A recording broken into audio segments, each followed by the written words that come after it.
Welcome back to our channel అండి. ఈ video ముందరికి వెళ్తూ ఉంటుంది. నా వాయిస్ మాత్రమేనండి. నేను పాలతోనే అండి.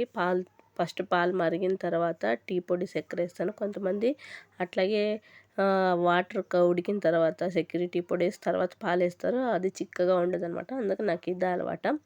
ఇంకొకటి వచ్చేసి నేను ఏదైనా పైనుండే వస్తువులు తీసుకోవాలంటే నేనే తీసుకుంటాను. వాళ్ళని వీళ్ళని పిలిచి టైం వేస్ట్ చేసేదానికి నేను ఎందుకని నేనే తీసేసుకుంటాను అనమాట. ఇంకోటి ఈరోజు వచ్చేసి ఇడ్లీతో అంటే ఇడ్లీ చేద్దాం అనుకున్నాను. బియ్యం పిండితో ఇడ్లీ చేద్దాం అనుకున్నాను. అది ఎలా వస్తుందో చూద్దాము. చాలా ఎక్స్పెక్టేషన్ చేసింటే ఫస్ట్ ఒకసారి చేసినప్పుడు చాలా బాగా వచ్చిందనమాట.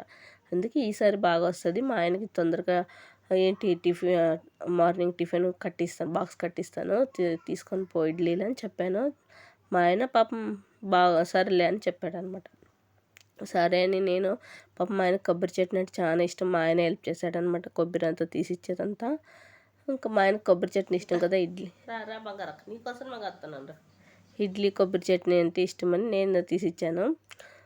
చట్నీ చేశాను. చట్నీ చేస్తే లాస్ట్కి అండి అస్సలు ఇడ్లీలు అంటే అస్సలు బాగా రాలేదు. ఆటర్ ఫ్లాప్ అయిపోయింది. 10 నిమిషాలు 5 నిమిషాలు మాత్రమే పెట్టాలా.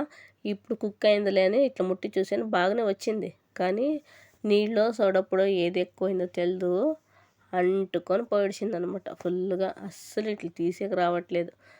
ఫస్ట్ సారి చేసినప్పుడు ఏం బాగా వచ్చింది. మా ఆయన వచ్చి అంటున్నాడు, ఏమంటున్నాడు, నా మీదేనా ఫస్ట్ ప్రయోగం అని అంటున్నారు. లేదు బాగానే వచ్చినాయి, ఇది పొద్దు ఇలా వచ్చింది అని చెప్పి సరేలే అని చెప్పినాడు.